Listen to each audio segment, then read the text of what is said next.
Hello, everybody. Welcome to Saturday. This is Action Theater Extra Dose. Today's feature will be Young Frankenstein from 1974, directed by Mel Brooks, starring Gene Wilder, um, and also starring. Help me out here, deleted. Yeah. All right. Mel Brooks, Young Terry Gar. Frankenstein, with Terry Garr, Madeline Kahn, Cloris Leachman, Peter Boyle, of course, Marty Feldman, and Gene Hackman. Yeah. Yeah. Would you like to read the synopsis? Hey, Will Keys.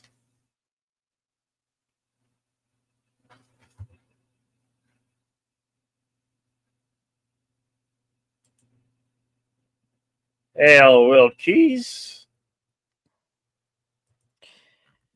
All right. The synopsis reads as follows. According to IMDb, the an American grandson of the infamous scientist struggling to prove that his grandfather was not as insane as people believe is invited to Transylvania, where he discovers the process that reanimates a dead body. Film is rated PG. Runtime is 106 minutes. As much as we'd love to bring this to YouTube, we are restricted by the guidelines and rules and regulations of YouTube and, of course, copyright law.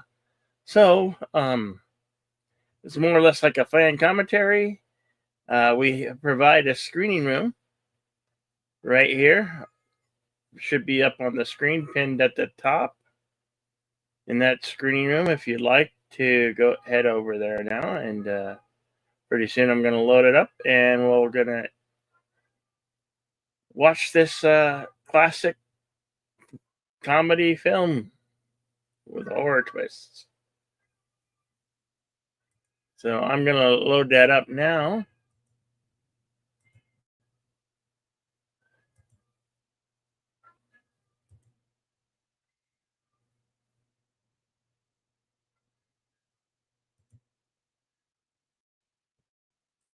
And it should just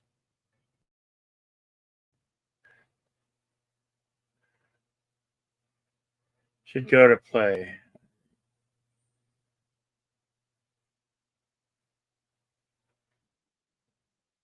Yes, it should be playing right now.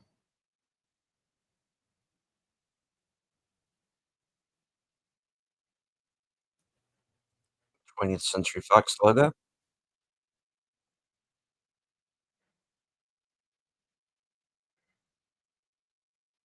Hail to Words and Pictures, our friend across the pond. Good to see you here.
Can everybody see and hear the picture good?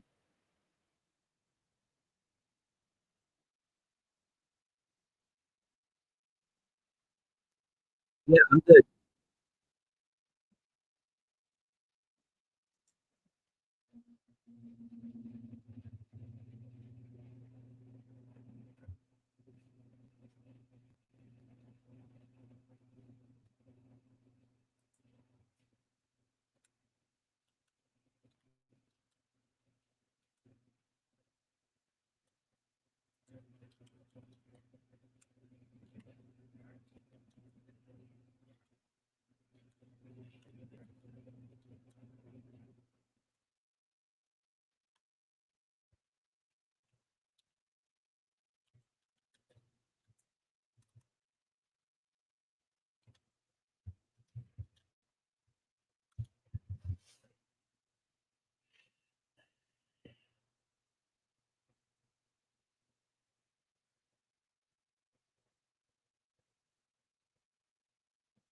good. That guy don't look well.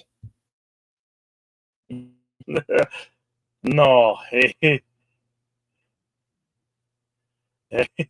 don't want to give up the secret box. No, it's mine. My treasure.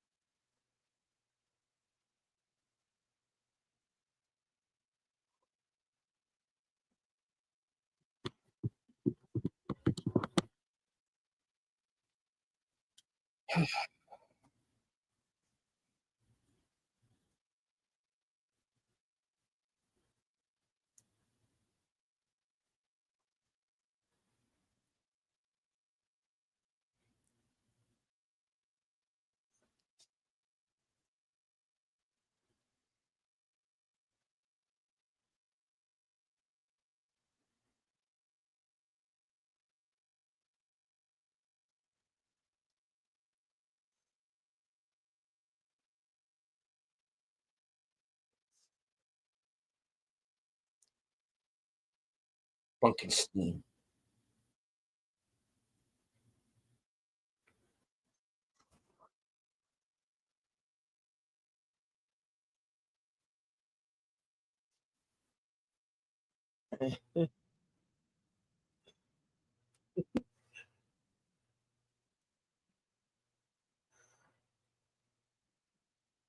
Ngày 1990.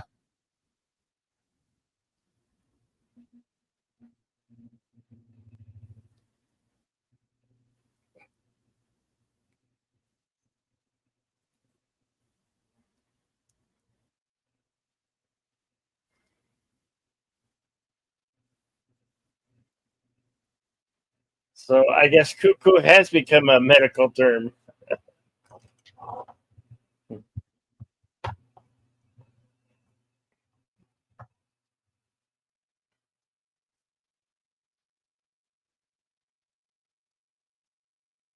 But I'm not dead.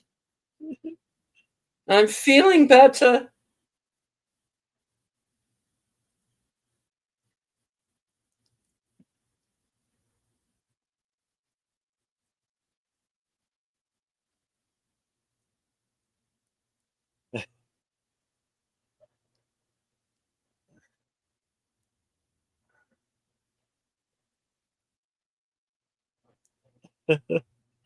I'm old. What do you think?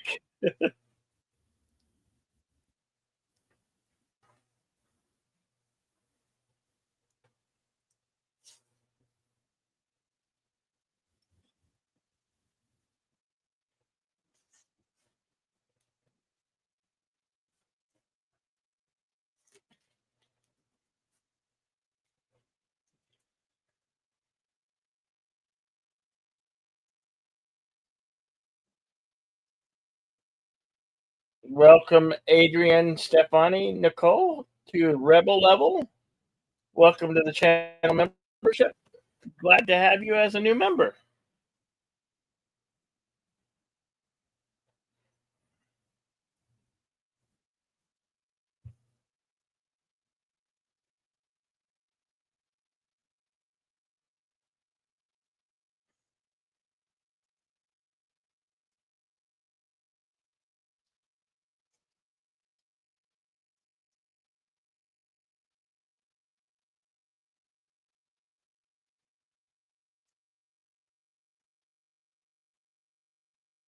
I don't think so. Patient would say otherwise.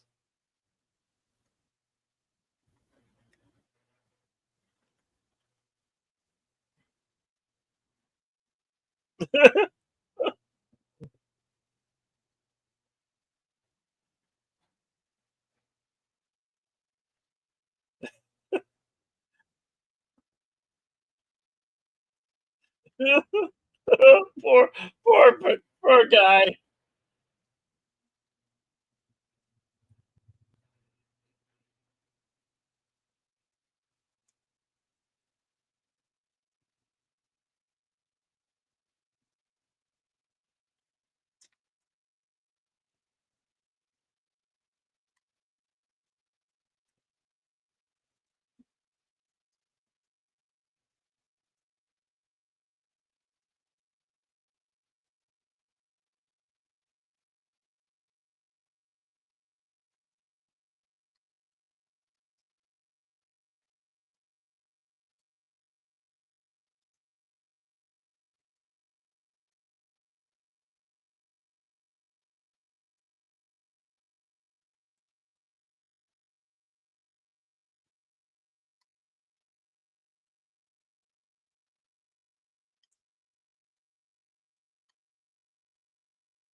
Ow. Yeah.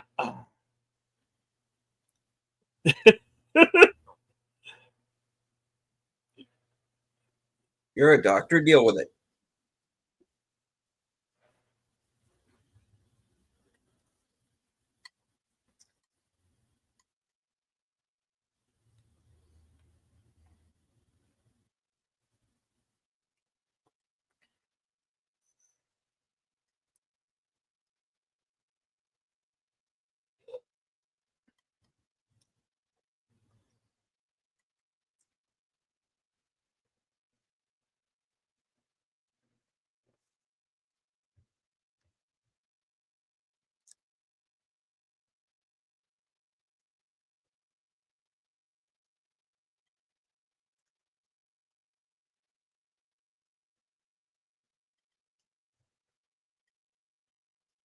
She's kind of a staple. She was also in Blazing Saddles. Mm-hmm.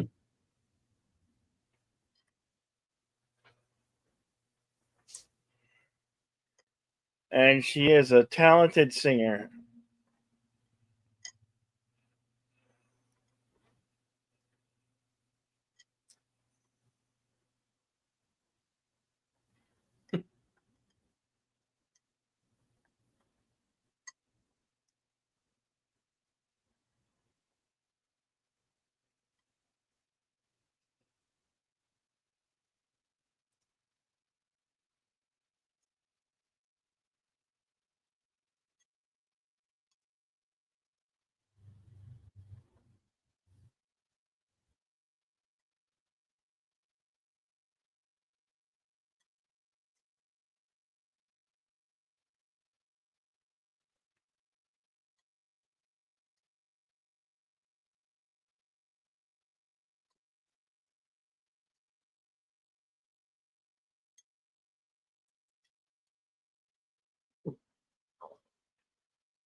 Elbow bump.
Kost de Sloop.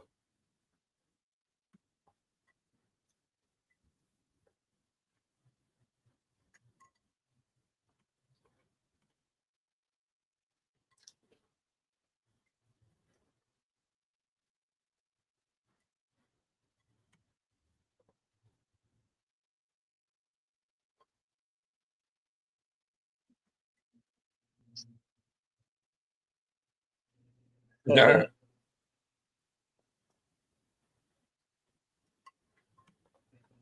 course, Marty Feldman is Igor.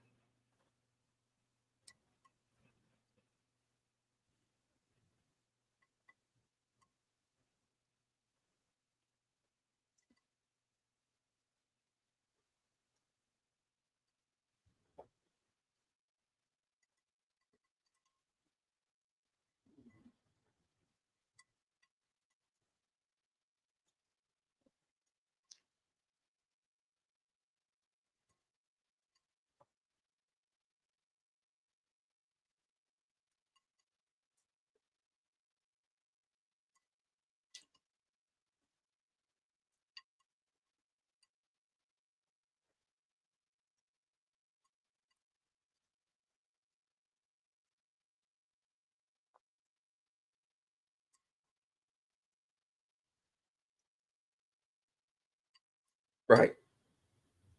What hump?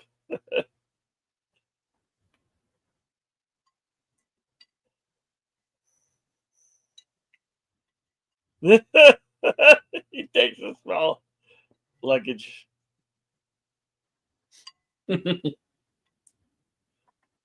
This way.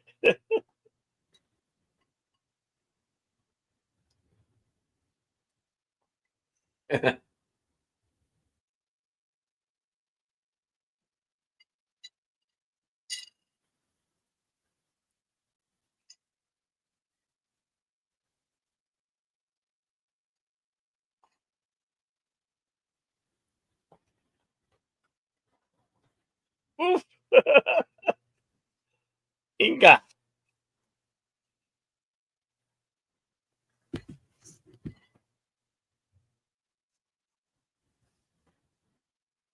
Right. Yeah. Would you like to have a holiday? Was it Terry Guard just so beautiful back then? Mhm. Uh,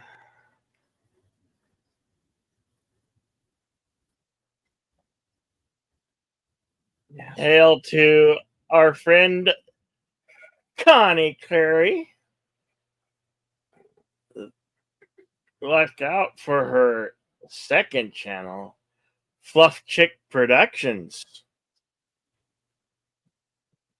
Good to see you and have you here with us, Connie.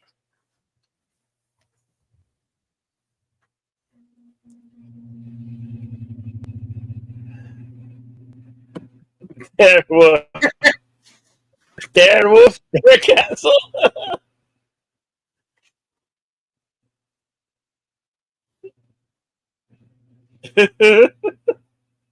Suit yourself. I'm easy.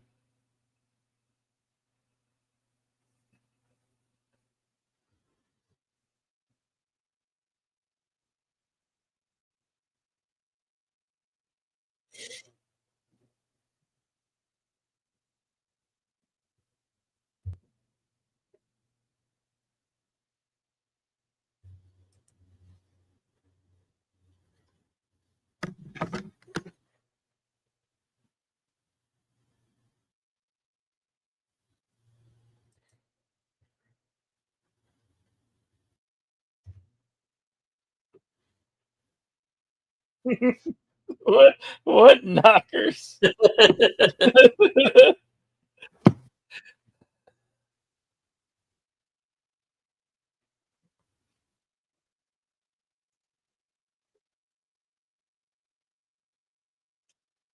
Here we have the great Cloris Leachman.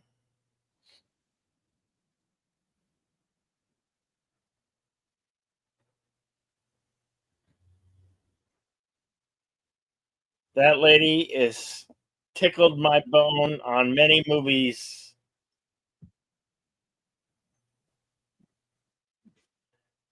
She's a very talented actress. This film is filled with talented actors and actresses who sadly just aren't no longer with us.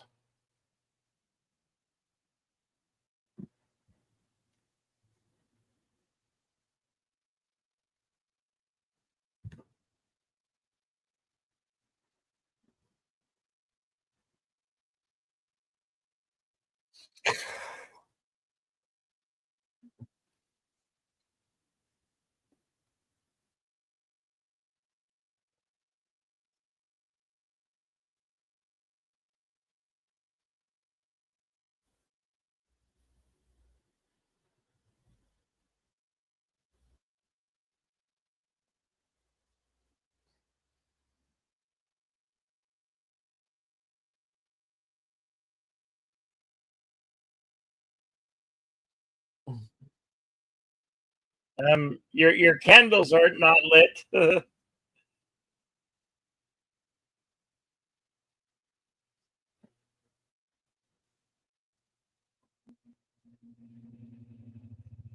Yeah, I've noticed there's no railing here.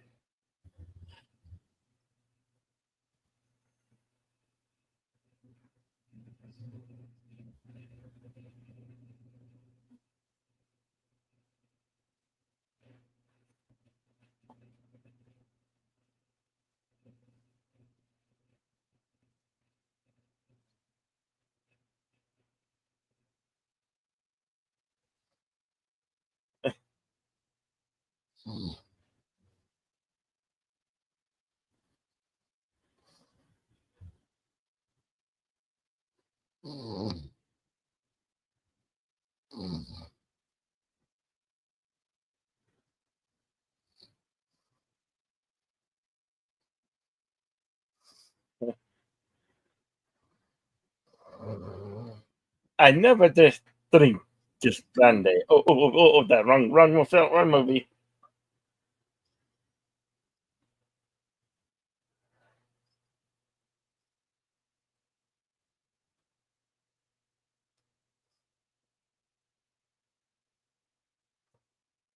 Ovaltine. What are you, orphan Annie?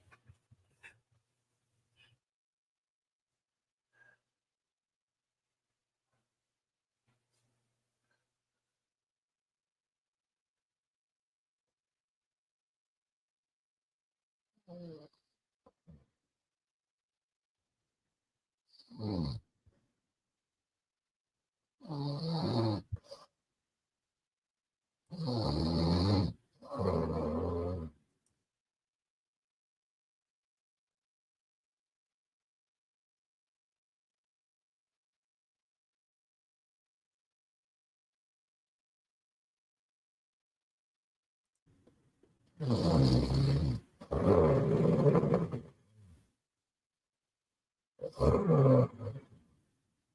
okay, they're deleted scenes. Him.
Behind the bookcase.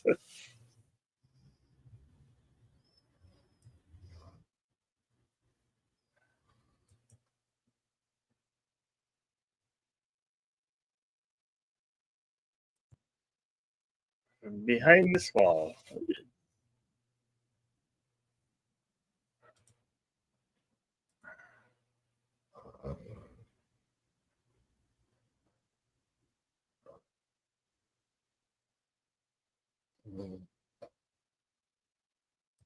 Good to see you there, Andrea Block. Lara, hand me that candle. Put the candle back.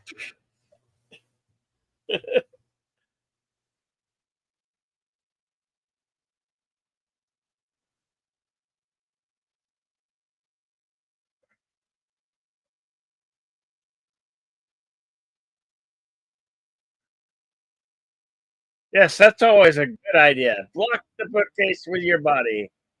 You feeling a little squished? Listen to me very carefully.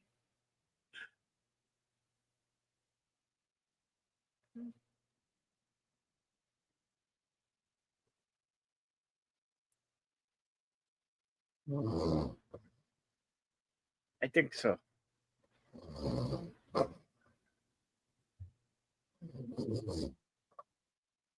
Oh, now she's gone through.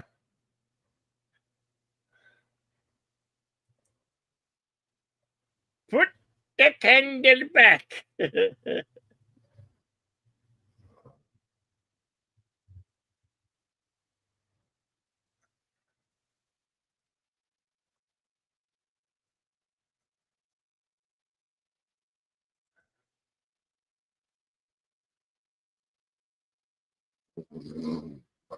Close your room and follow me. Oh, so classic.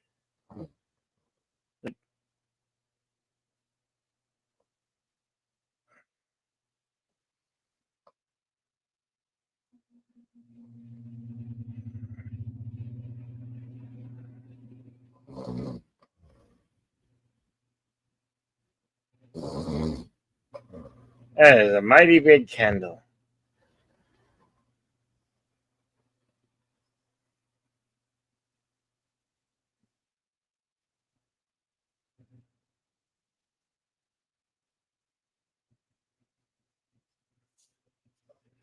Is that a rat? It kind of looks like a mouse.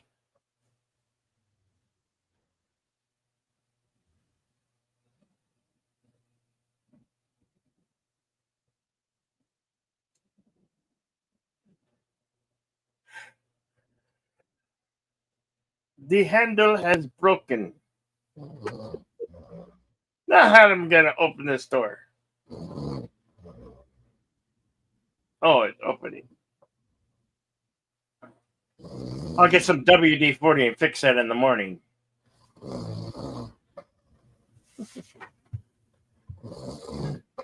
3 years dead.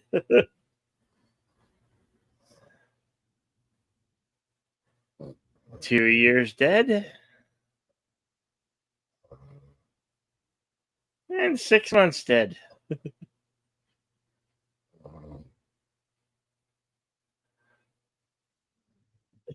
Freshly dead.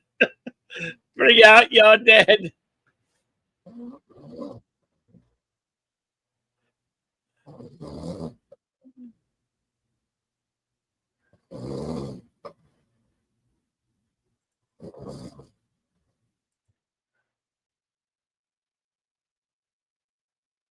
Got a hunch. It would seem that way.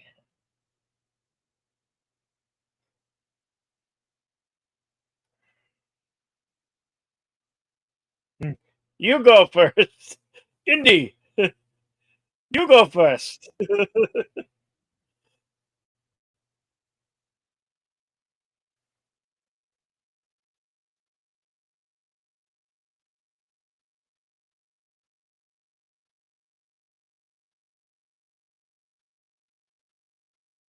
Throw the first switch.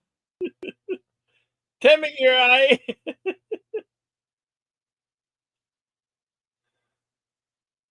Let there be light.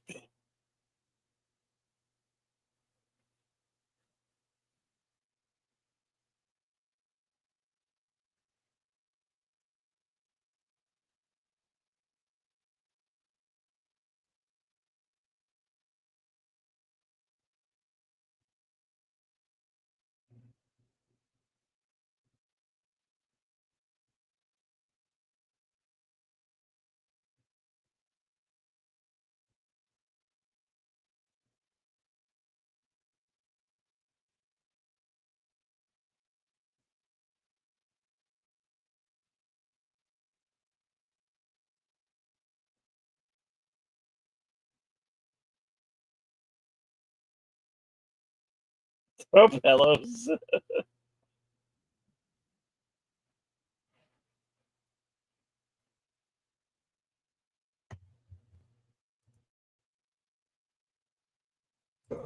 There is a light coming from behind that door.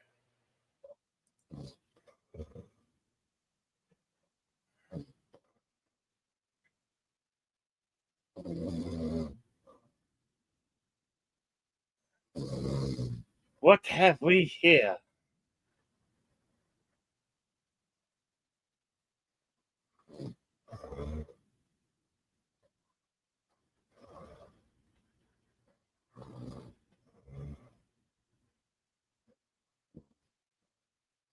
Doctor, look.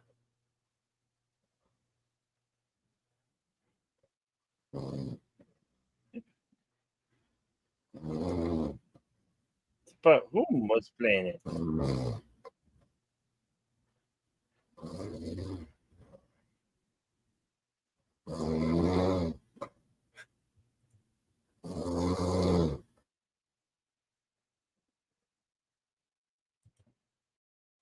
There's nothing here but books and paper. Yes, it is.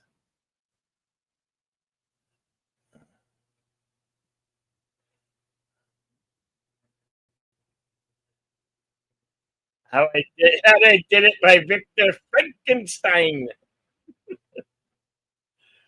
He wrote his own autobiography.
he would have a nervous laugh. I didn't know you would think about such things.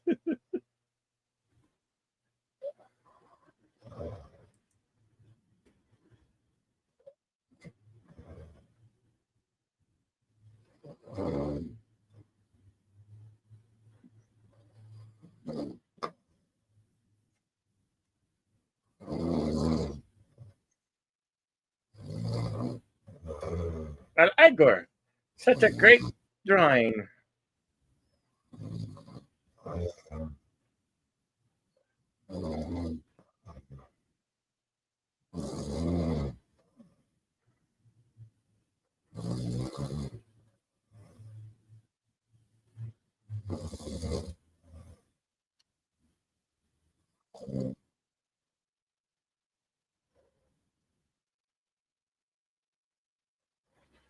Oh no, he was hung at the gallows.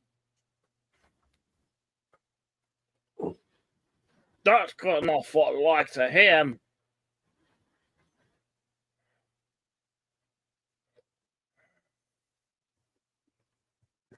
Jolly good, sir. Jolly, jolly good.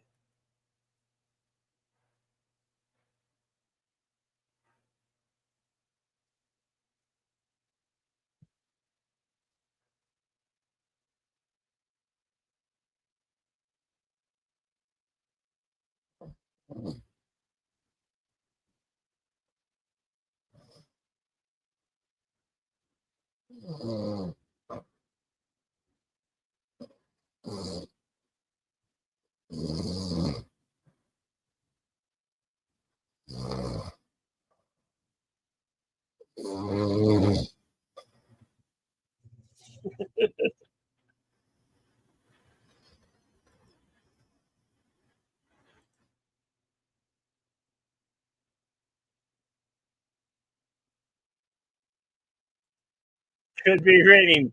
You just had to say that, didn't you, Igor? Igor, oh, Igor.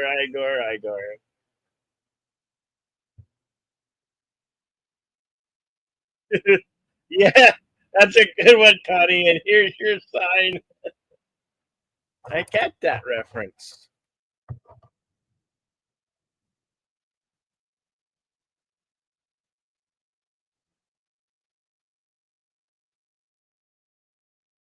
I believe this is filmed. A lot of this was filmed on the Universal Studios backlot. Well, if you ever go venture to Universal Studios, ask for bands, you might see all of what you see here.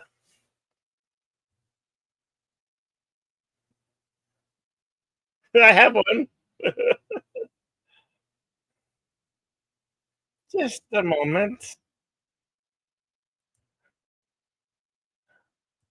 Never seen your face before.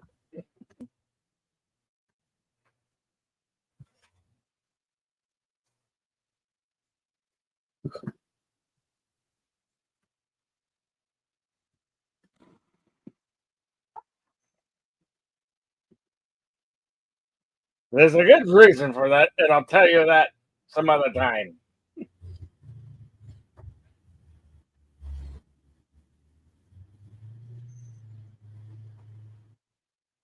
Thank you very, very, very, very much. Really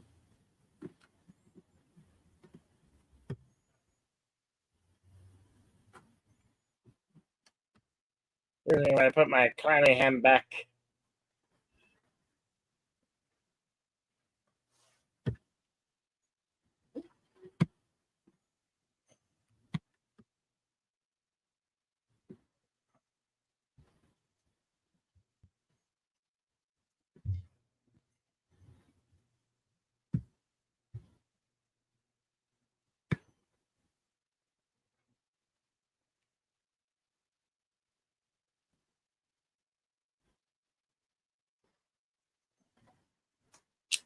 Wait, wasn't that, wasn't your thing over? Oh, never mind.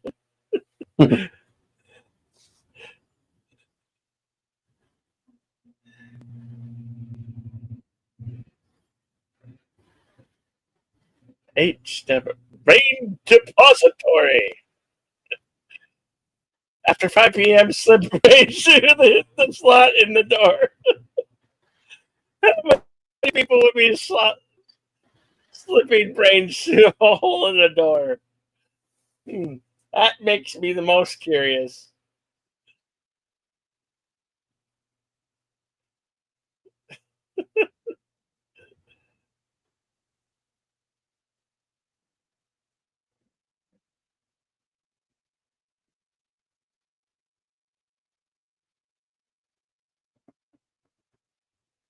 Hans Debruck.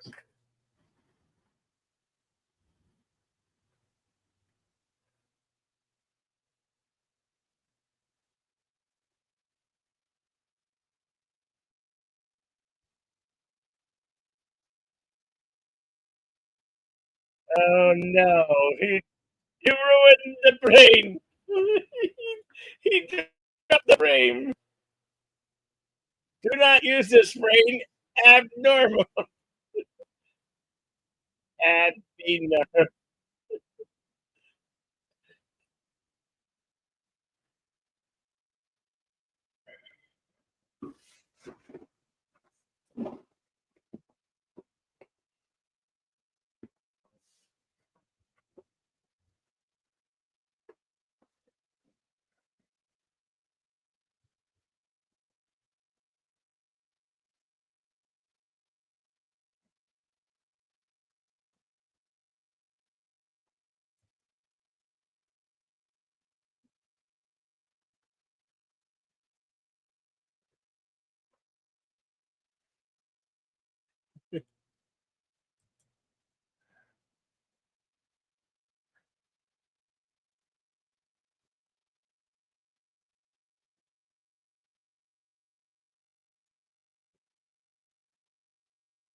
Ariana Grande. Oh, wait, it's just a kite.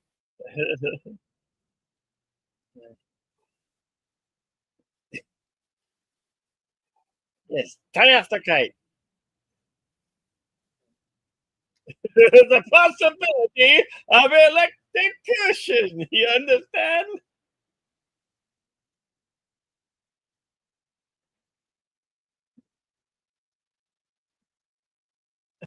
I understand. I understand.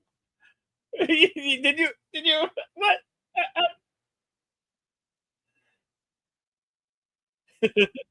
How'd you get down here so fast?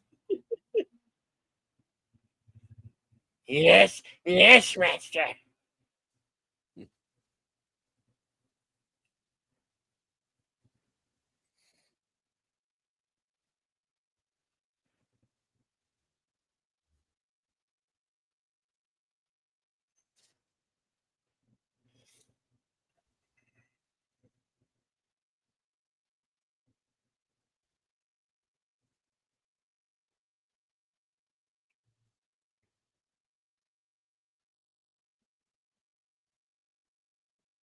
Yes, I thought you already did. Oh, Leave the platform.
Throw the first switch.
He's already dead.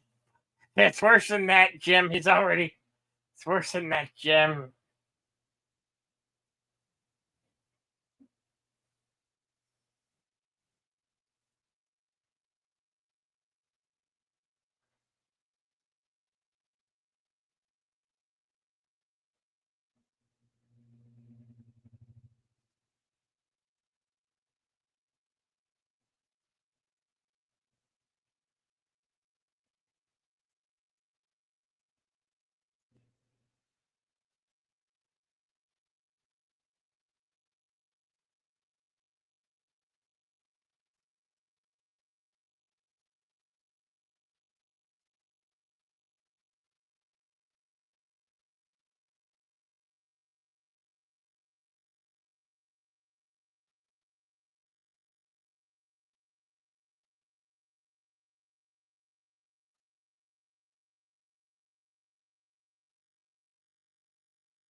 Oh, creature's moving his hands.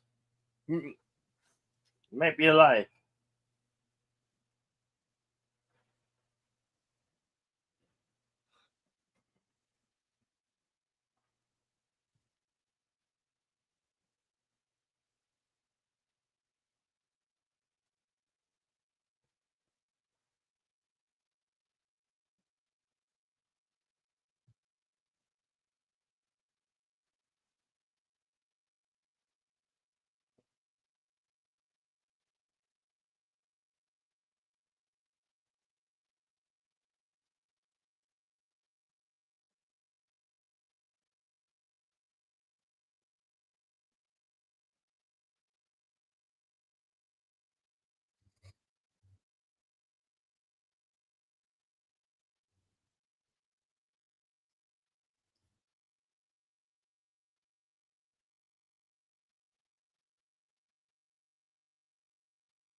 Was that Hans Debluck?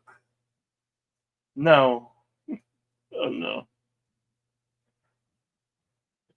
Whose brain did you use?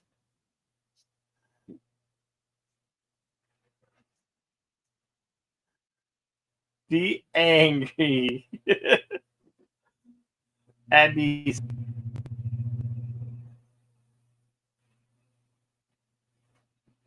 normal.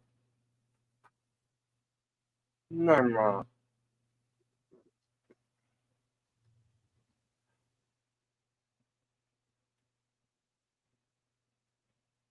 An abnormal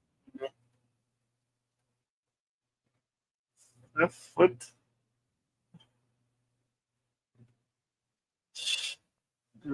Before Android.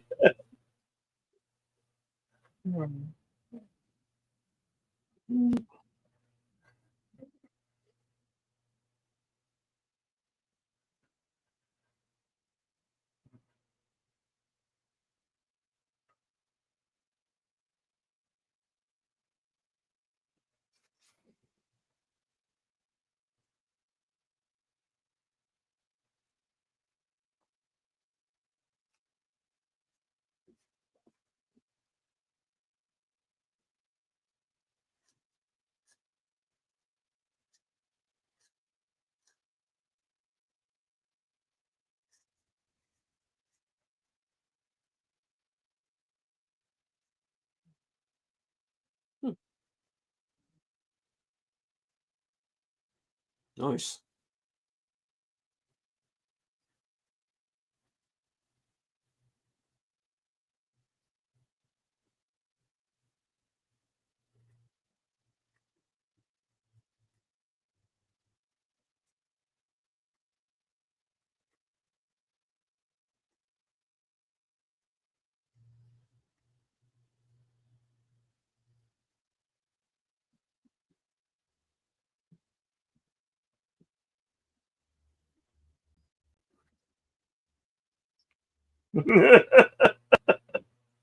Nice grouping. I think they might have cheated.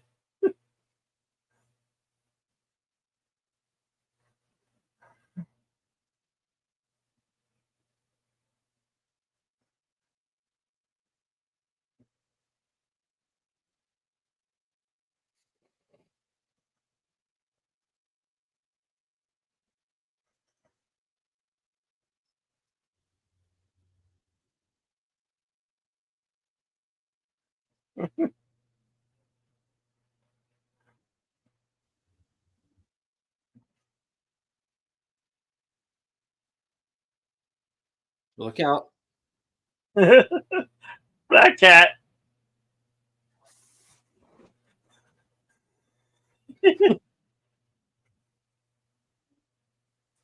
Hey, Big Al.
Yes.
No.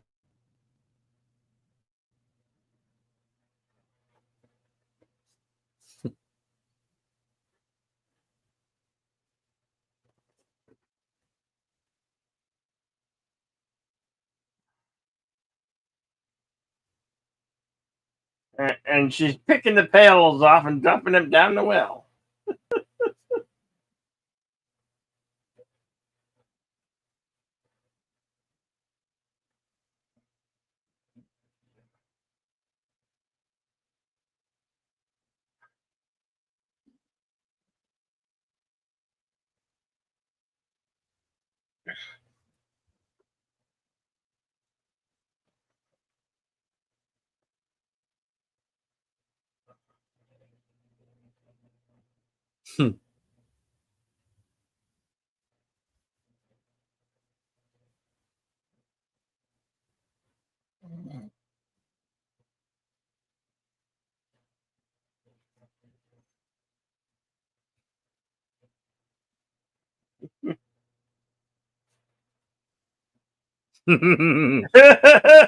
Sinister look on his face.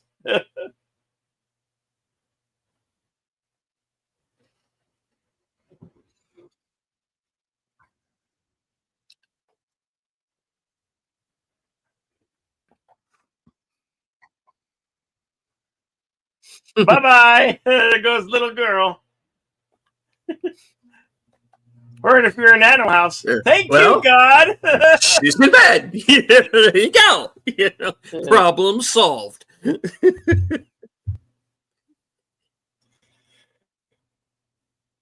Oh, this is a great scene. The late, great Gene Hackman.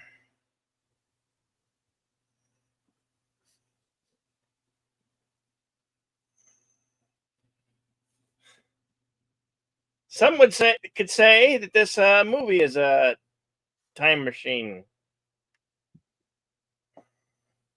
Yeah, I was recently thinking very much the same thing.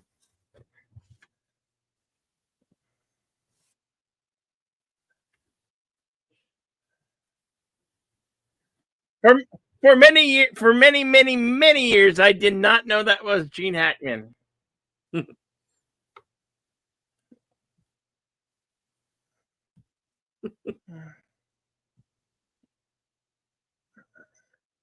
Ah.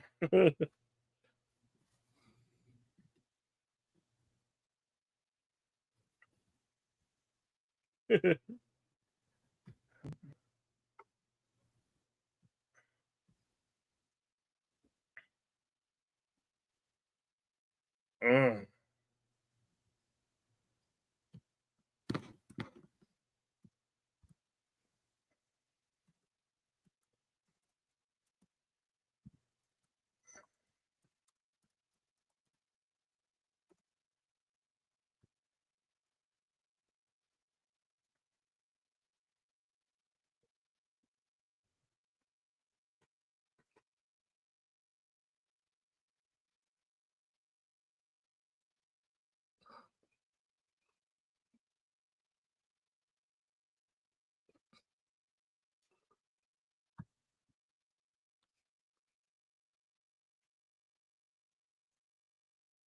Uh-huh.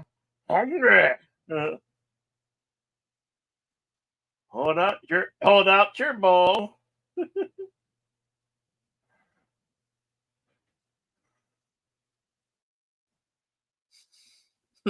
Ouch! Yes. That was it. No.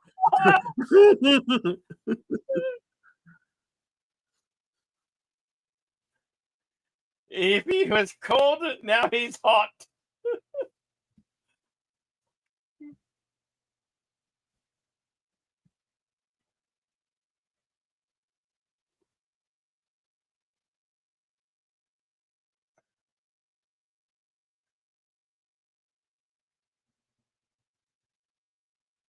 Wait. A toast.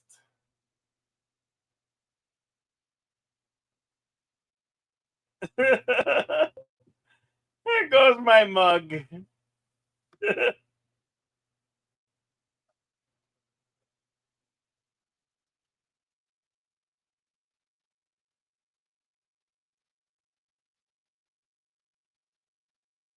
cigars.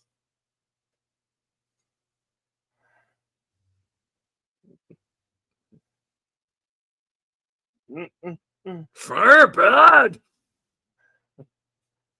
We hate fire.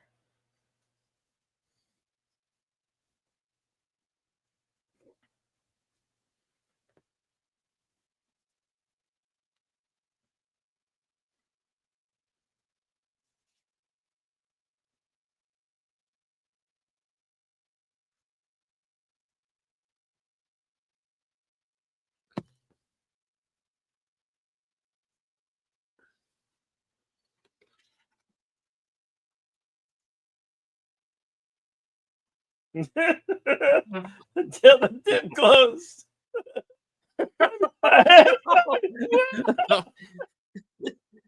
Jeez.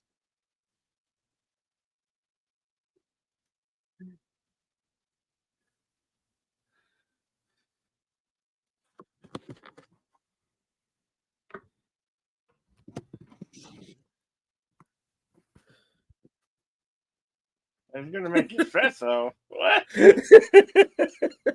No, we had espresso. No.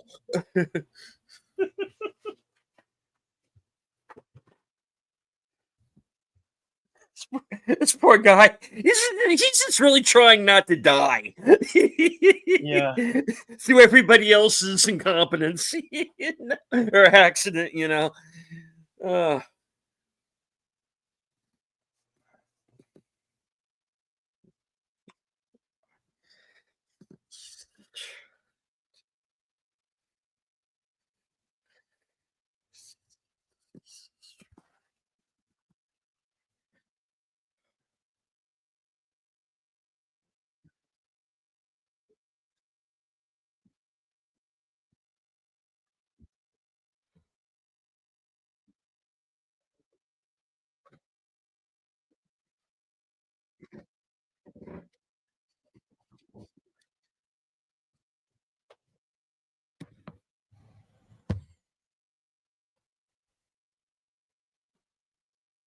I know. Oh boy.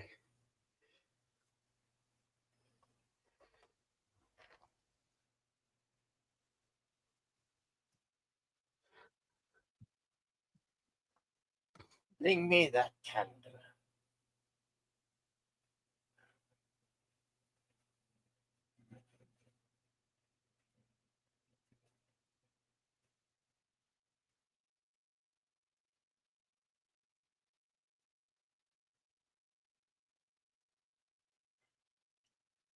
No matter. Don't open this door. This door.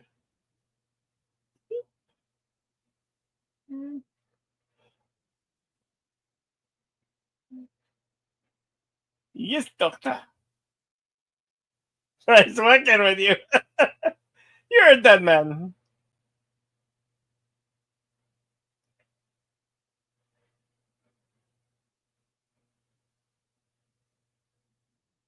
Sir, before you go, if you could leave behind a case of Wonka bars, that would be.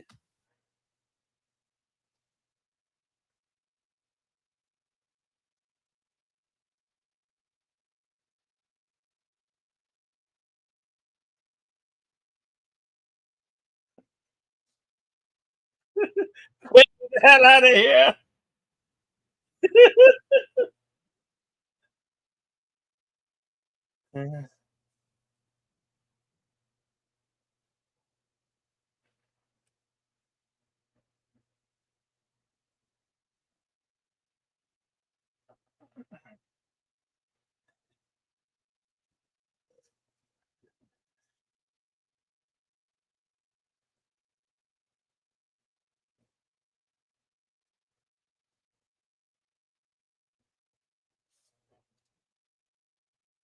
Hello, handsome.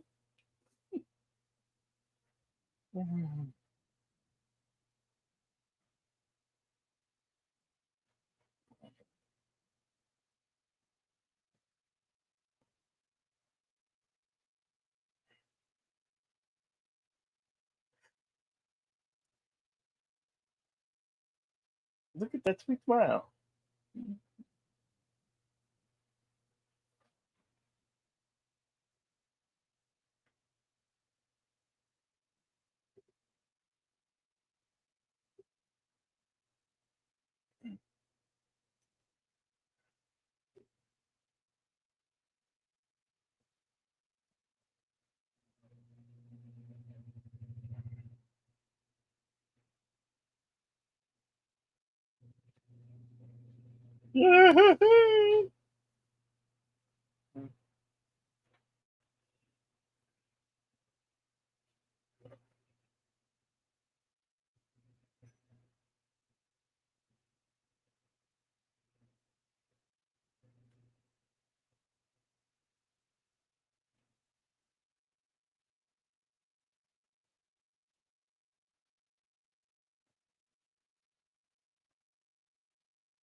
Is Frankenstein.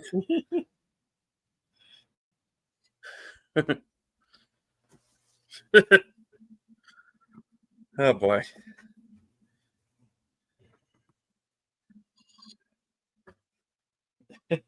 Catcher bringing her optional sold out.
Thank you. Howdy.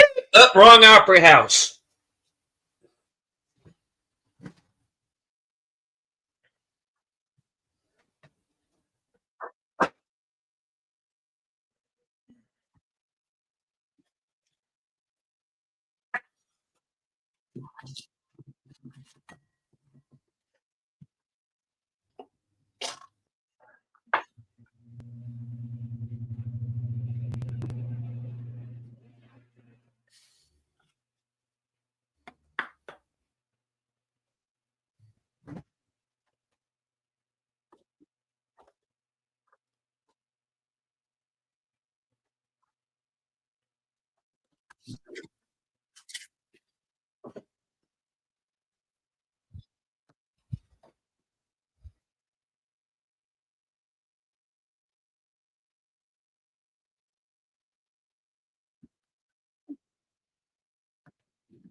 Creature will work for sugar cubes.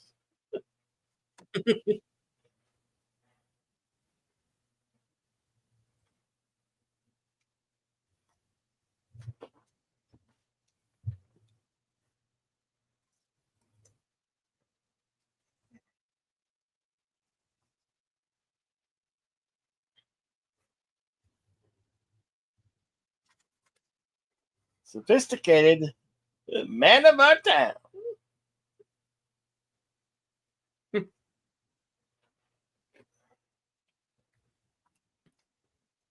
No, yeah, no. Yeah.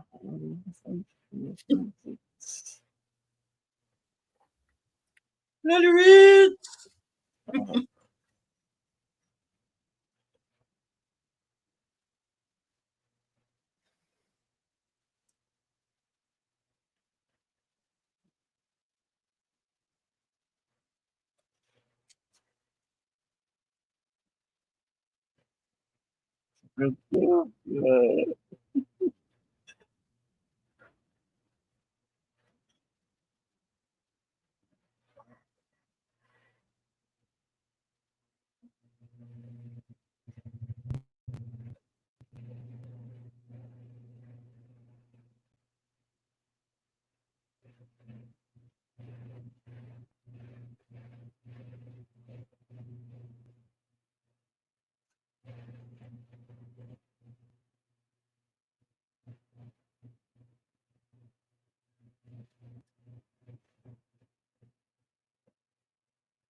Back in change.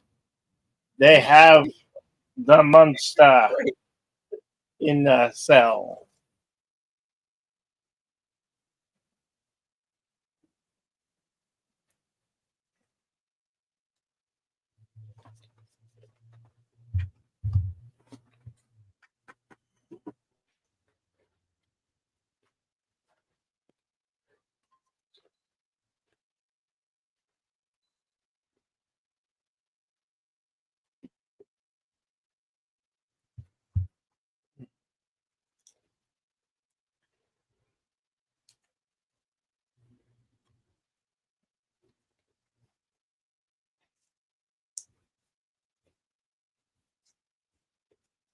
Mm, mm, mm, mm. For now, I will be talking in moans and groans. Mm, mm, mm. Oh, well, that's your bosom.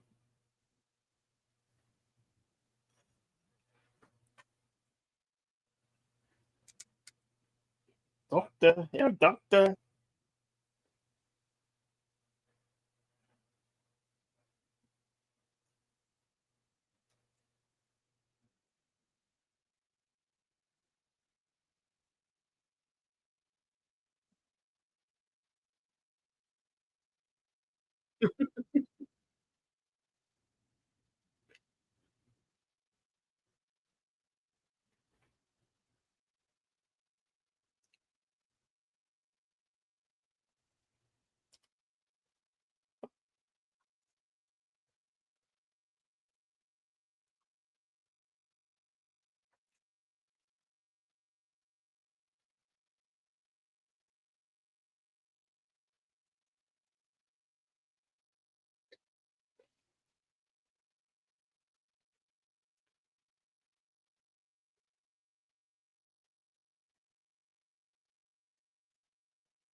Uh-oh.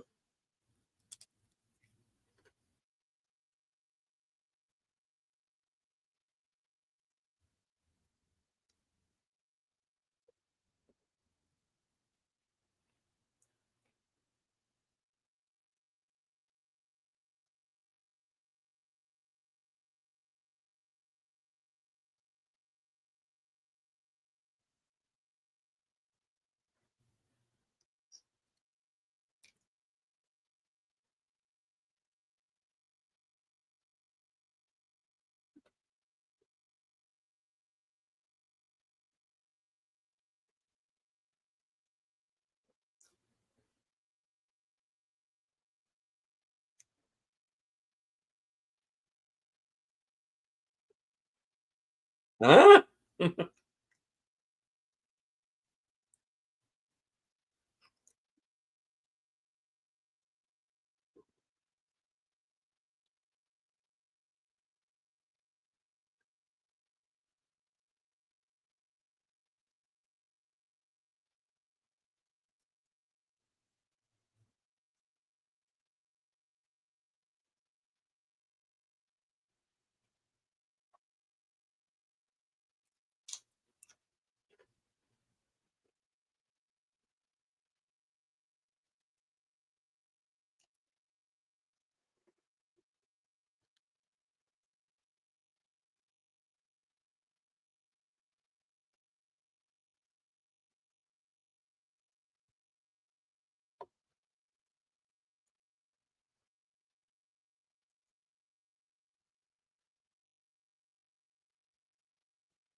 Mhm.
Mm.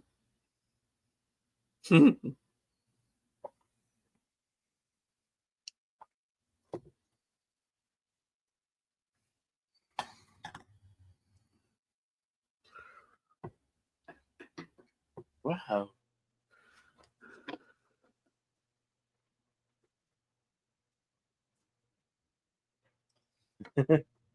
Calm down.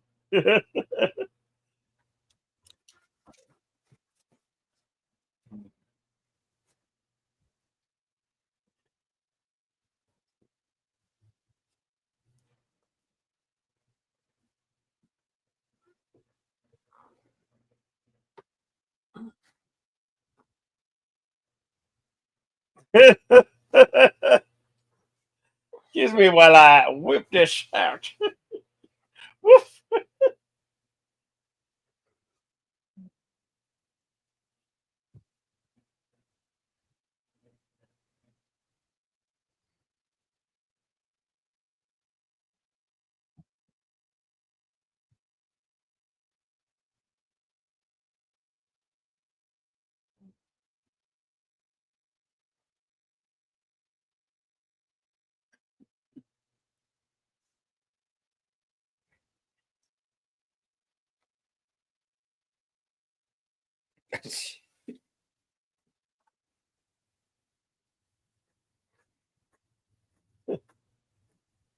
Wait, he hates fire. How did he get that cigarette lit?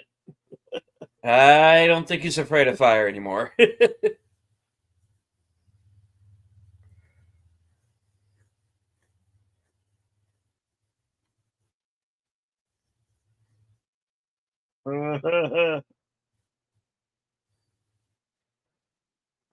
Wow.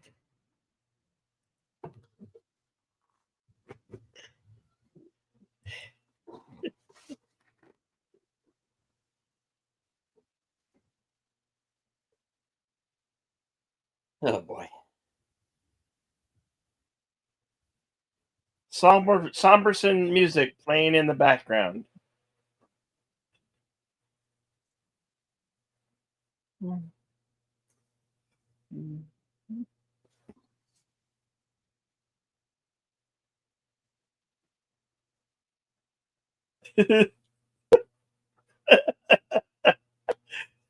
loves him. Wow. You think?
Oh, help me, damn it!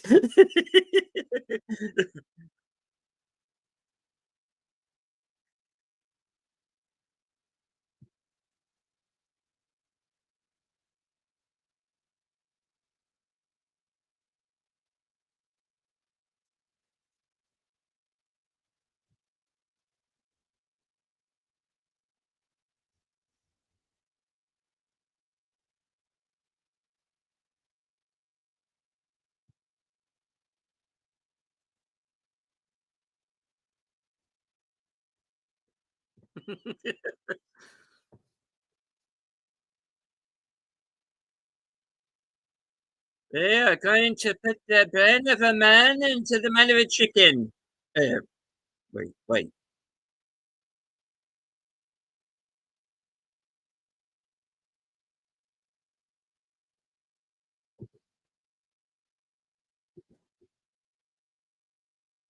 This will never work.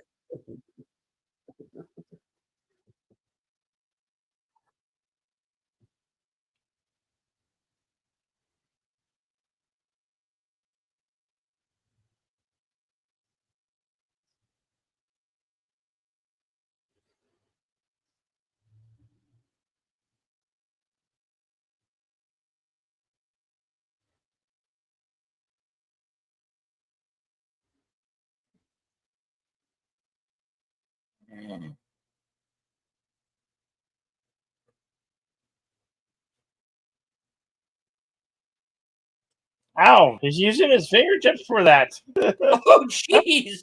He's got a metal hand.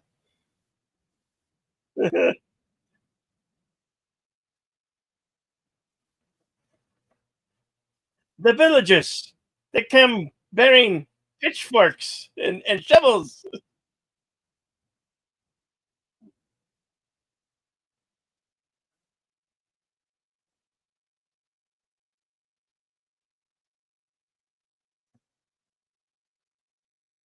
Hey, I don't just barge into your home and start breaking things. Why you do it to mine? Put that man down.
And shit, what? To the lumberyard.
Did somebody put a blue pill in my drink?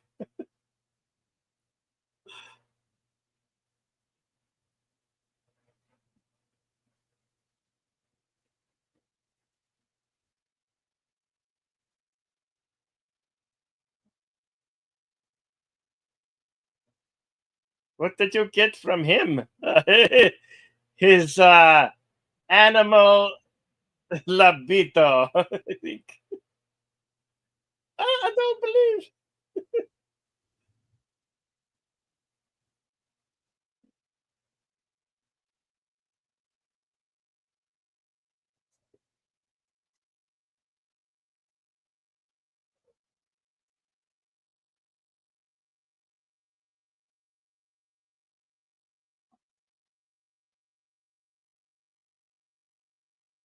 And as we leave Castle Frankenstein,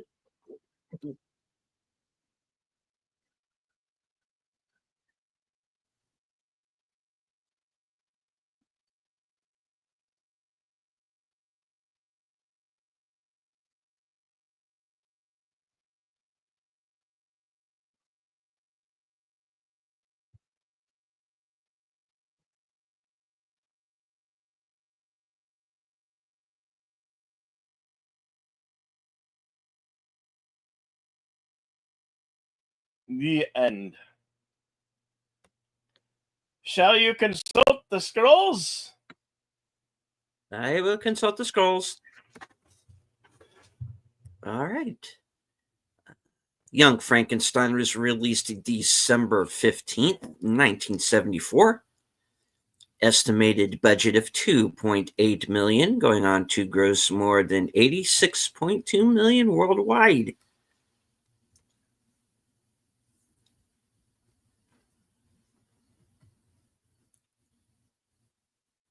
Went on to be nominated for 2 Academy Awards, including Adapted Screenplay and Best Sound.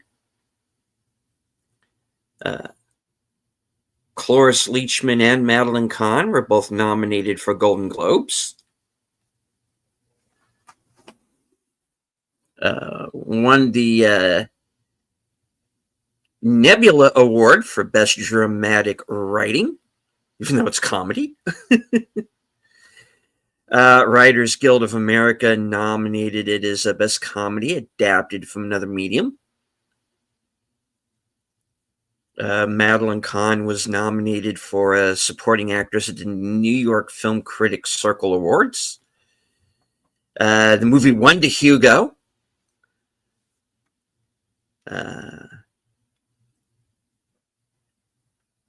Let's see. Moving up to was the winner of the Golden Screen Award in Germany.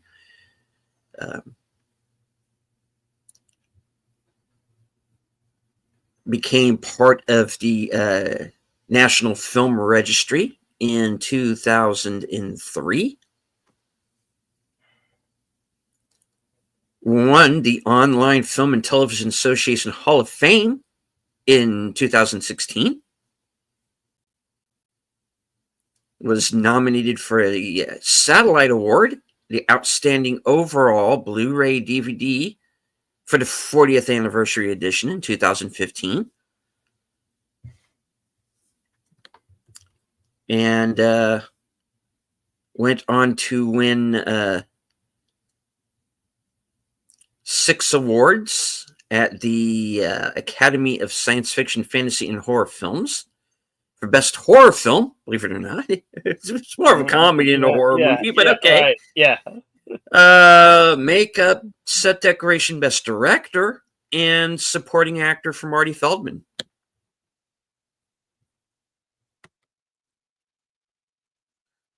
All right. Scrolling down. Filming began February 19th, 1974, and finished on May 3rd. All right. 15 filming locations, including a Lot 2 at MGM Studios, Culver City, California. The exterior scenes now a housing development. Hmm. Cemetery Lot 2, Culver City, MGM Studios, Culver City for the graveyard scene. Now a housing development. Okay. Okay. Now we Wow. know how poltergeist happened. Okay. Waterloo Bridge, Lot 2, MGM Studios. The angry villagers chased a monster across the bridge. Now a housing development. Quality Street, Lot 2, MGM Studios, Culver City. The Transylvanian Village. Now a housing development. Grand Central Station, Lot 2, MGM Studios, Culver City, where Frederick says goodbye to Elizabeth. Now a housing development. All right. The Mayfair Theater 214, Santa Monica Boulevard, Santa Monica, California, for the theater scenes. Stage 10, 20th Century Fox Studios. 10201 Pico Boulevard, Century City. Stage 4, 20th Century Fox Studios. 10201 Pico Boulevard for Frankenstein's Castle. And the University of Southern California for the medical school scenes.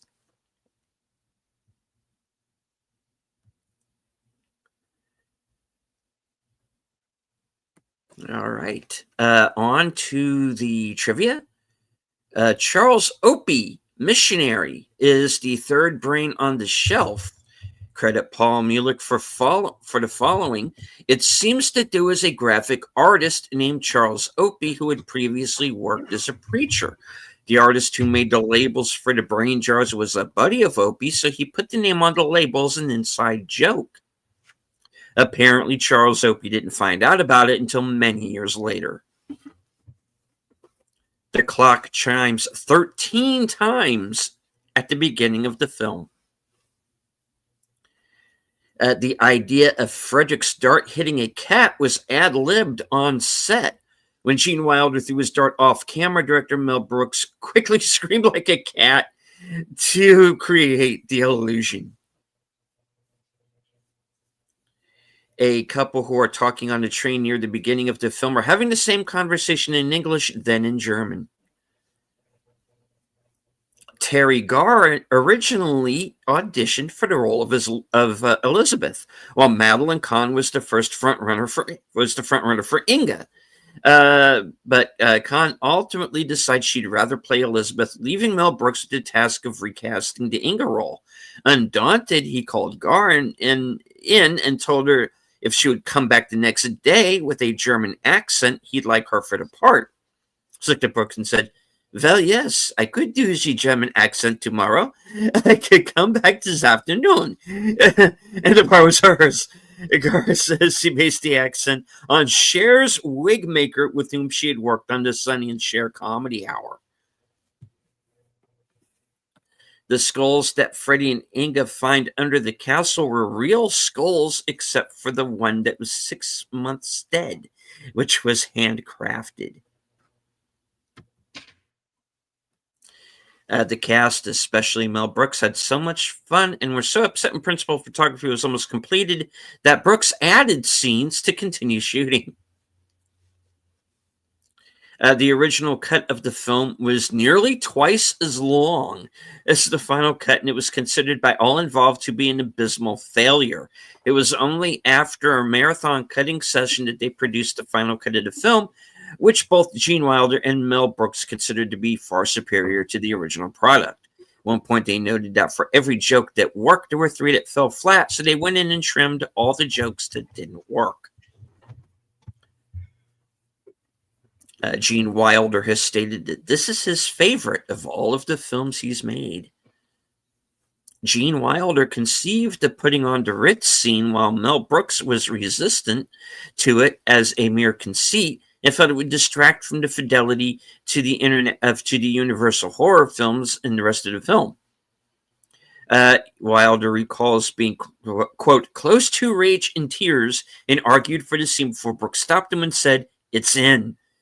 When Wilder asked why he changed his mind, Brooks said since Wilder had fought for it, it would be the right thing to do. But it was only when he soon saw the musical number along with the howling audience that Brooks was finally confident about the sequence. When the monster is being brought back to life, the area around his eyes and what appears to be his teeth begin to glow. This was done with a plastic head created to look exactly like that of Peter Boyle. Some fake teeth, fake brain tissue, and a light were used to create the effect. Due to makeup continuity problems, certain shots with the blind man had to be reshot. When the blind man spills soup on the monster, the hand spilling the soup belongs to Mel Brooks, not Gene Hackman. Gene Wilder, Peter Boyle, and Marty Feldman appeared in this film by virtue of the fact that their mutual agent had to deal with the movie studio. When they started to film the putting on the Ritz scene, no one was sure what the creature should say the first time out of the gate. However, Peter Boyle came up with the strangled version of "Put on the Ritz," and Gene Hackman ad-libbed the blind man's parting line, "I was going to make espresso." The scene immediately fades to black because the crew erupted into fits of laughter. Hackman was unable to repeat the line without laughing, and the rest of the crew said the first take was used. Hackman was uncredited when the movie was originally released in theaters.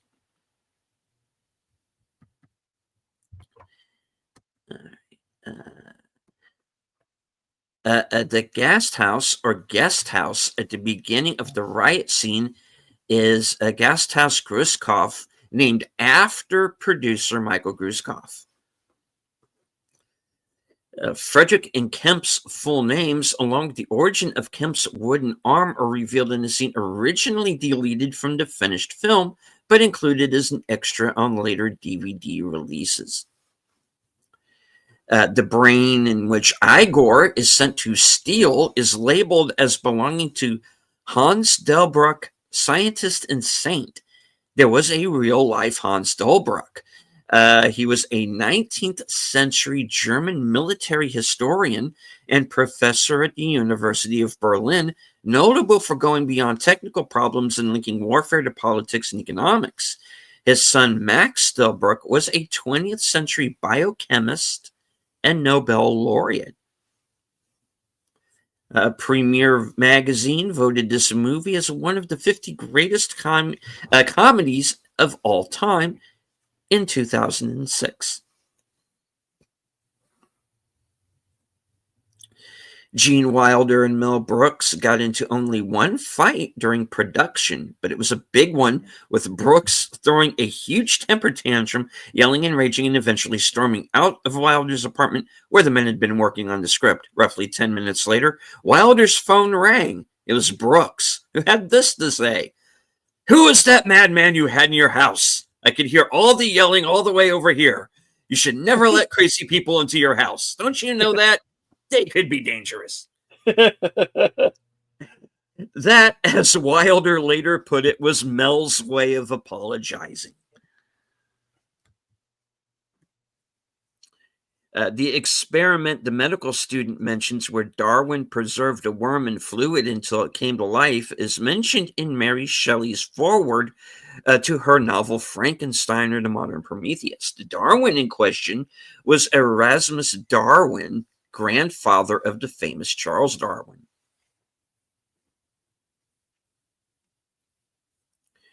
Actor Leon Askin played a lawyer reading the last will, but the scene was cut. Just like in Frankenstein, Green's face makeup was used on the monster to make his features more prominent in the black and white film. Originally in the script, after Igor drops the brain jar, he was supposed to turn to the camera and quip, "Funny thing is, I tried."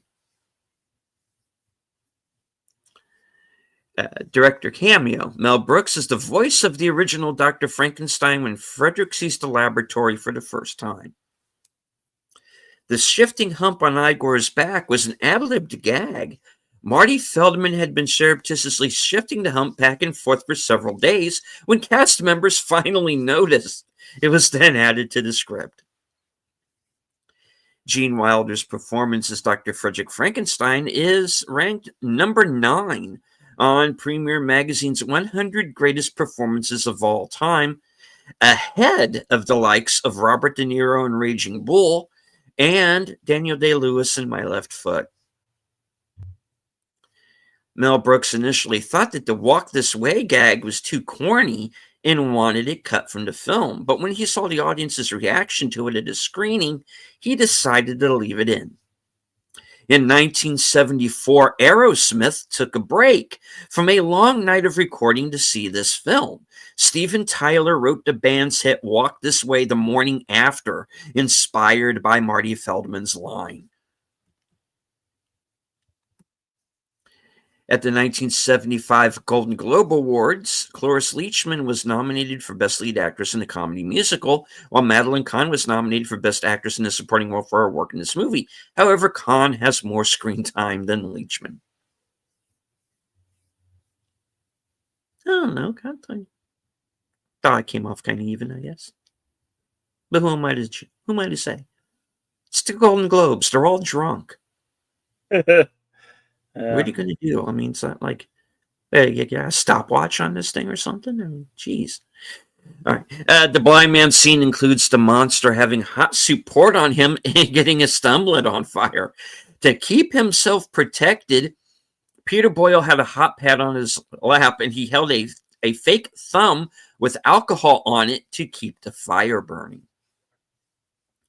When Mel Brooks was preparing for this film, he discovered that Ken Strickfaden, who had made the elaborate electrical machinery for the lab sequences in Frankenstein and its sequels, was still alive and living in the Los Angeles area. Brooks visited Strickfaden and found that he had stored all the equipment in his garage. Brooks made a deal to rent the equipment and gave Strickfaden the screen credit he didn't receive for the original films. The painting behind Inspector Kemp in the Village Meeting Hall is The Children of Charles I by Anthony Van Dyke. The Broadway musical version of Young Frankenstein, starring Roger Bart as Frederick and Schuler Hensley as the creature, who, by the way, is also the Frankenstein creature in Hugh Jackman's Van Helsing, same guy. Opened at the Hilton Theater in New York City, November 8th, 2007. It closed on January 4th, 2009, after 29 previews and 485 performances. That's cool. Yeah. Cloris Leachman on National Public Radio's Fresh Air on June 3rd, 2009, claimed that Mel Brooks told her that the name of her character, Frau Blücher, resembles the word for glue in German, hence the reason the horse whinnies. If he really said this, then either he was pulling her leg, as was his habit, or he was misinformed. The closest word for glue in German is Kleber. Blücher is a very common name, essentially equivalent to Jones. According to supplementary information on the DVD, the horse's terror at her name is meant to show that she is a terrible and frightening person, and according to Gene Wilder, Lord only knows what she does to them when no one is around. On the other hand, they react to the name, not her presence, weakening this idea.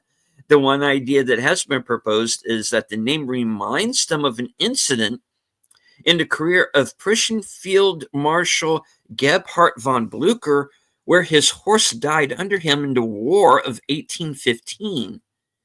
Or maybe it's just a silly gag with no meaning at all. Igor mentions that his grandfather, also named Igor, as evidenced by Frederick's first visit to the lab, used to work for Frederick's grandfather. Interestingly, in Frankenstein, the assistant's name was Fritz, carried over from a 19th century Frankenstein stage play. Igor, spelled with a Y, did not appear until Son of Frankenstein, where he worked for the son of the original doctor. Due to popular spoofs, Igor has supplanted Fritz in the popular imagination. Schwarzwalder Kirchtort, literally, I probably completely screwed that up. Even though I have German ancestry, folks, I can't speak it. Literally translates as Black Forest cherry cake. However, the cake is more commonly known as Black Forest cake in English. Mel Brooks said that when Columbia Pictures realized he wanted to shoot the film entirely in black and white, they were so opposed that Brooks took the project the next day to 20th Century Fox, where the much more accommodating Alan Ladd Jr. had no problem with this idea. He had just taken over the studio. However, producer Michael Gruskoff says that the move to Fox was because Columbia was unwilling to increase the budget from $1.75 million to $2.8 million. Most of actor Richard Hayden's role was deleted in the final print. After the dark game, when Inspector Kemp is leaving the castle, there's a gargoyle on the side of the building that looks like either Sir Alfred Hitchcock or Mel Brooks, depending on your point of view. Gene Wilder would only make the film if Mel Brooks promised not to appear in it. Brooks usually appeared in his own films, but Wilder felt that Brooks' appearance would ruin the illusion. Brooks made the off-camera appearances as the Howling Wolf, Frederick's grandfather, and a shrieking cat.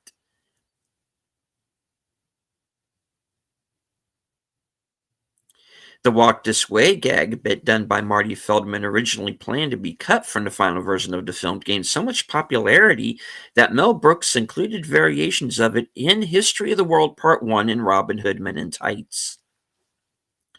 Supposedly, the scene that required the most takes is when Igor bites Elizabeth's animal wrap. Each time he did it, he was left with a piece of fur in his mouth, causing the other actors and actresses to laugh hysterically. Hmm.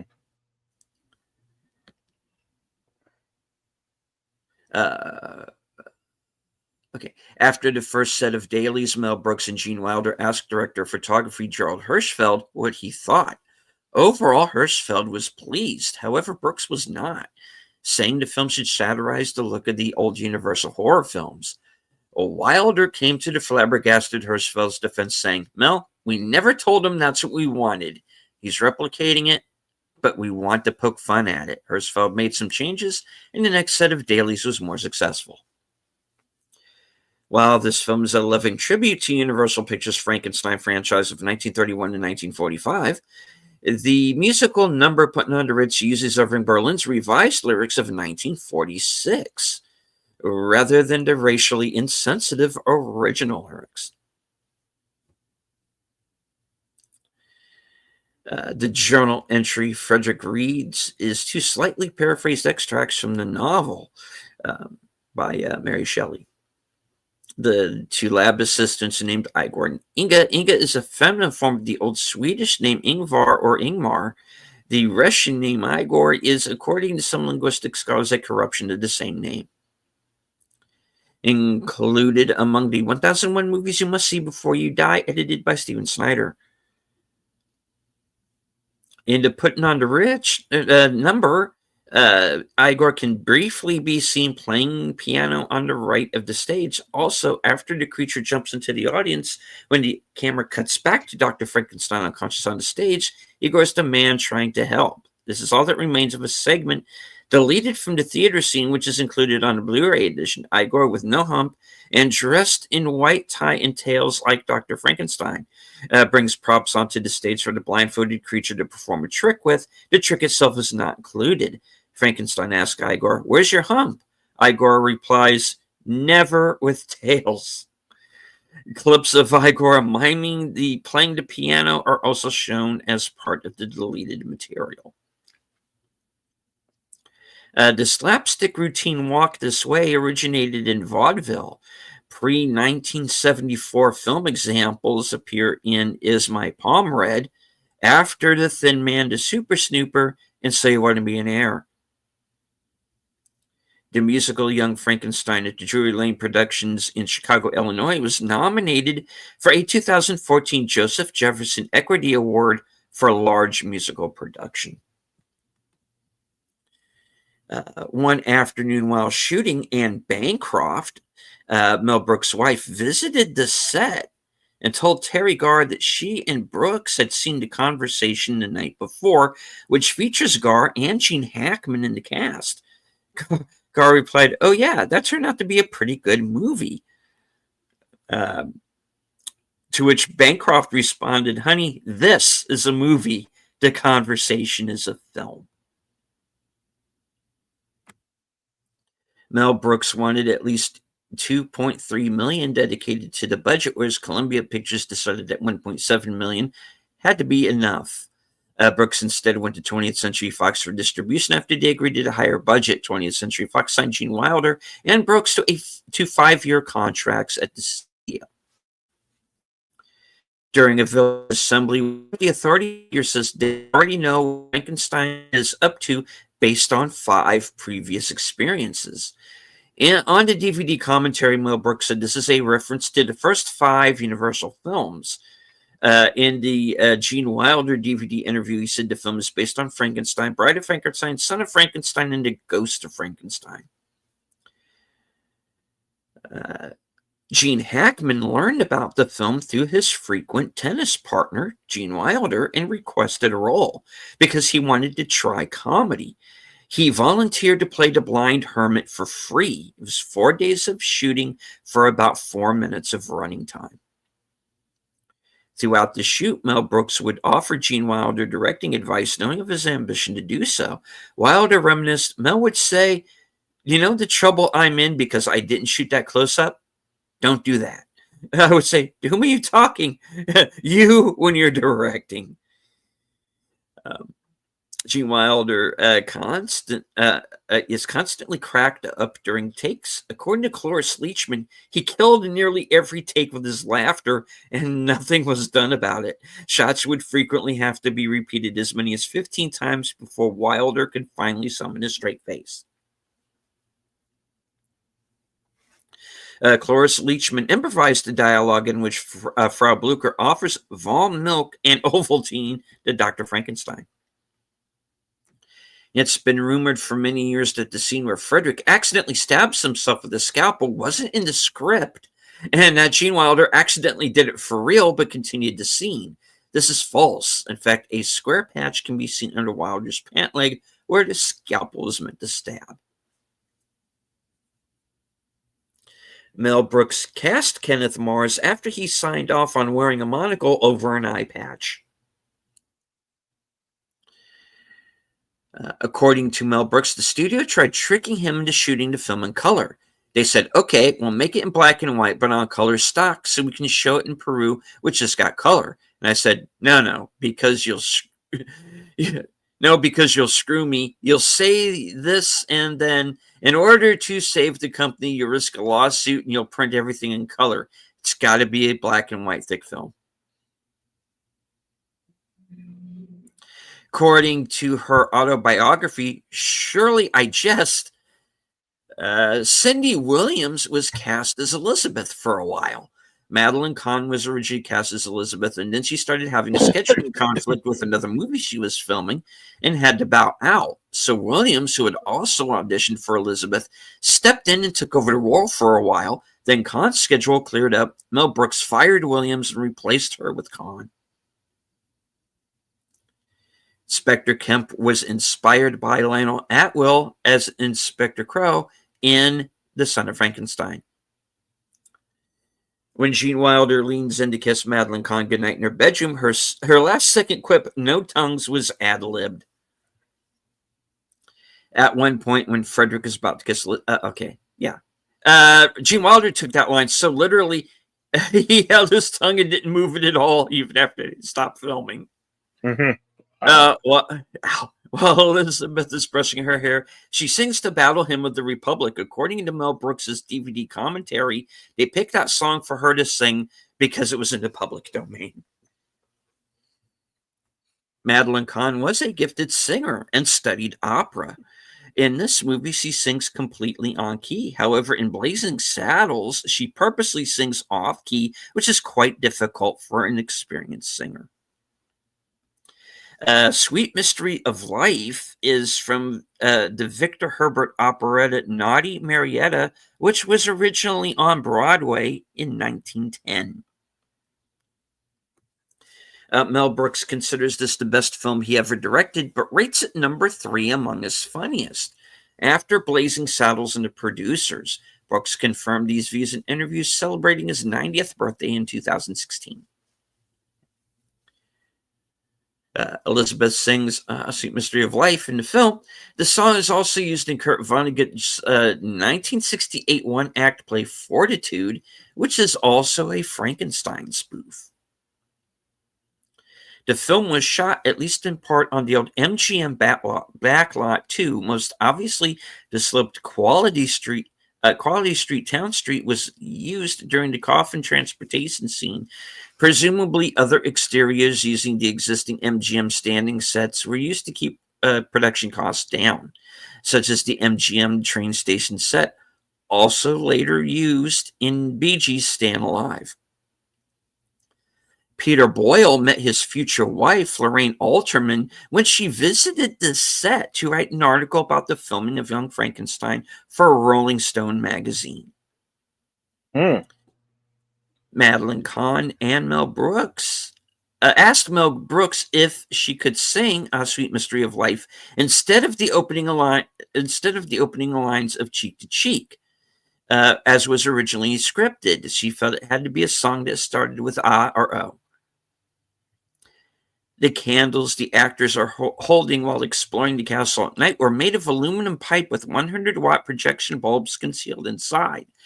A wire ran up each actor's sleeve and down the pant leg, so in addition to remembering their lines, they had to remember to keep the wires and bulb out of view.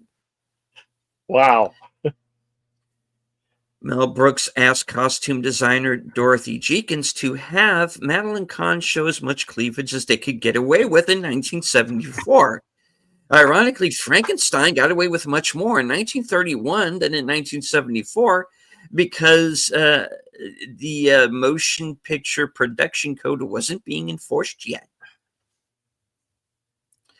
The diary reveals that one needs to, quote, change the poles from plus to minus, from minus to plus. In Frankenstein Meets the Wolfman, the diary states that the monster cannot be killed unless, quote, its energies are drained off artificially by changing the poles from plus to minus.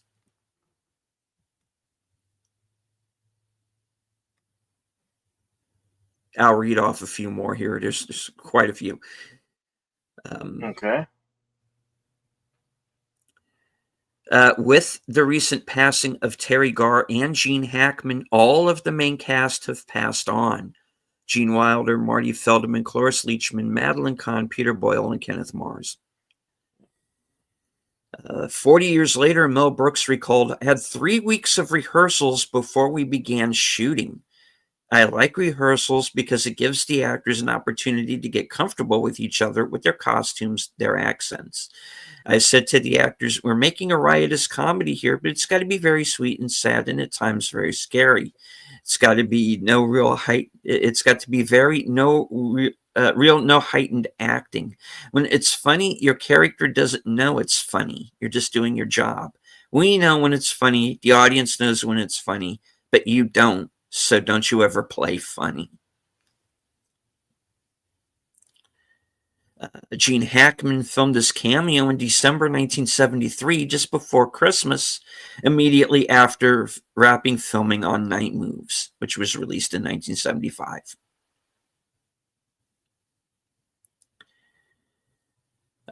Because she was one of the credited co-writers of this movie's screenplay, based on the characters in the novel Frankenstein by Mary Wollstonecraft Shelley, Mary Shelley was a co-winner alongside Gene Wilder and Mel Brooks of the 1975 Hugo Award for Best Dramatic Presentation, despite having been dead since 1851. Mel Brooks' wife, Anne Bancroft, can be briefly seen as an extra in the theater audience before Frederick and the Creatures performance. Young Frankenstein was also a novel by Gilbert Perlman, 1928-2011, who is also a playwright, film producer, and screenwriter. He also had an advertising agency bearing his name and was a top Hollywood publicity agent. Gene Wilder was originally considered for Lex Luthor in Superman the Movie, 1978, but it was given to co-star Gene Hackman. Peter Boyle later dressed up as Frankenstein's monster on a Halloween episode of Everybody Loves Raymond. The highest grossing Frankenstein film at the domestic box office. It was also the highest grossing worldwide until surpassed by, it says Frankenstein, but I don't know which one. Obviously one afterward, of which there have been several. Doesn't clarify which one. Elizabeth appears in a Bride of Frankenstein outfit on her wedding night and hisses at her husband. This is the original character did in Bride of Frankenstein. The only death in the movie occurs when the monster kills the cruel prison guard. Mel Brooks felt this was necessary to heighten the emotional impact and intensity of the final act. All right, I'm going to wrap it there. There's a lot more. Please head on over to IMDb Pro for the rest, and check out my page that I have there. Cool. Oh, you got anything coming up later? I actually I do.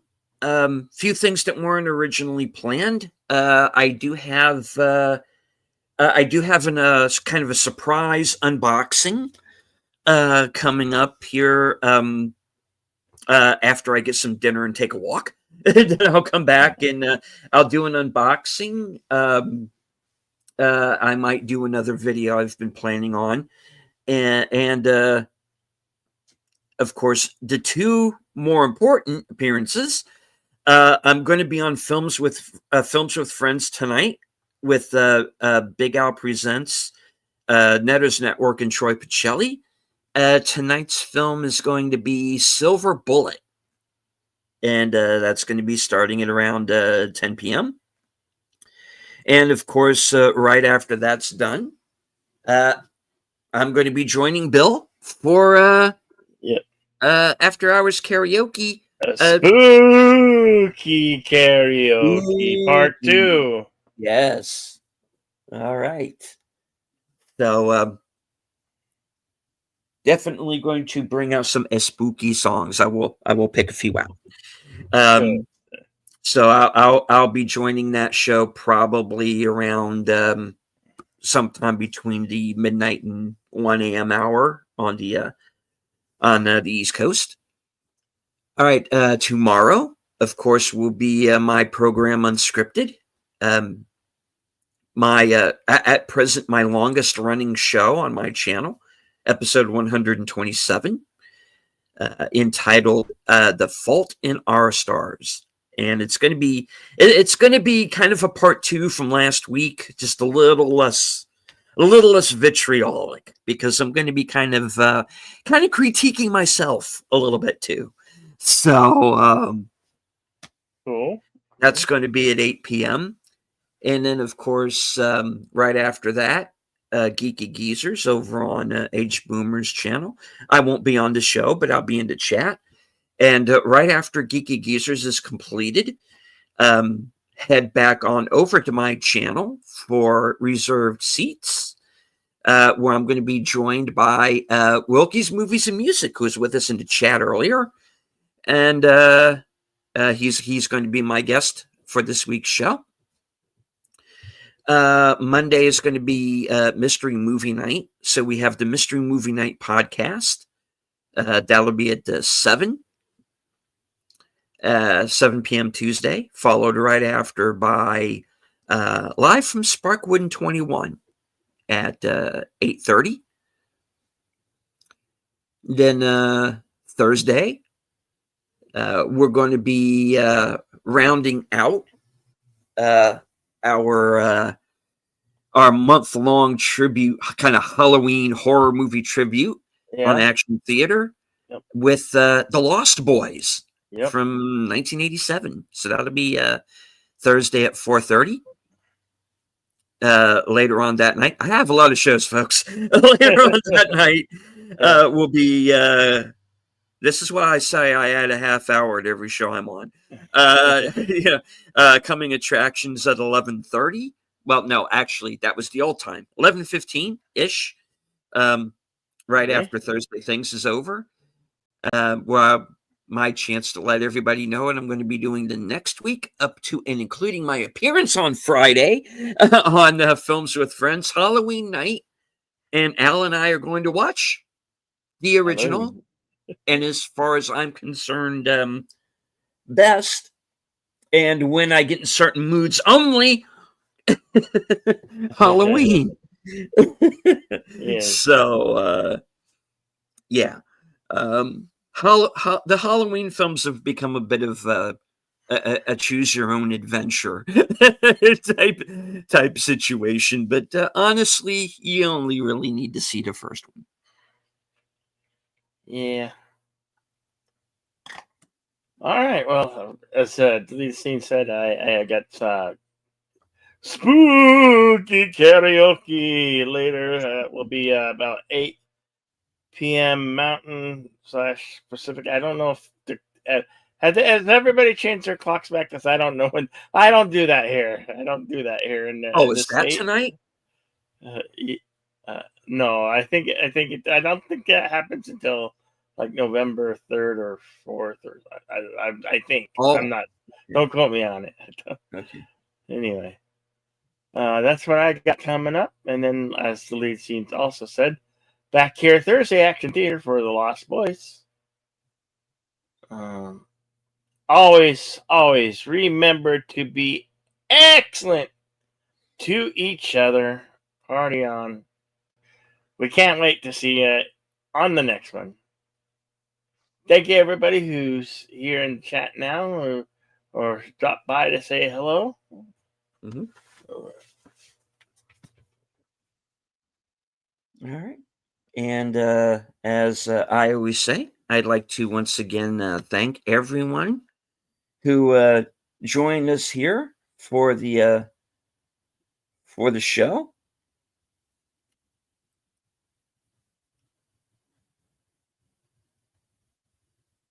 We had we at one point had over 80 people watching, and there may have been more. So because there's usually times 2 on Bill's side. So thank you to everyone who stopped by to check us out, even if it was only for a few moments. And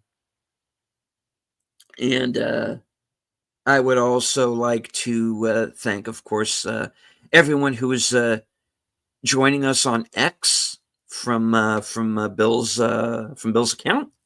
Yeah. And I also want to thank, of course, everybody who was here in the live chat with us. Everyone who was lurking. There's always some.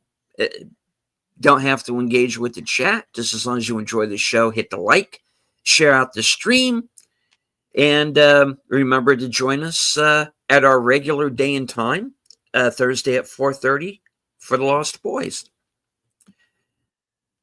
From HQ,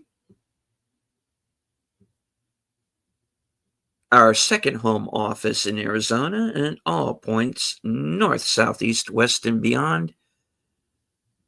Good night. Take care. Stay strong. Be safe and healthy.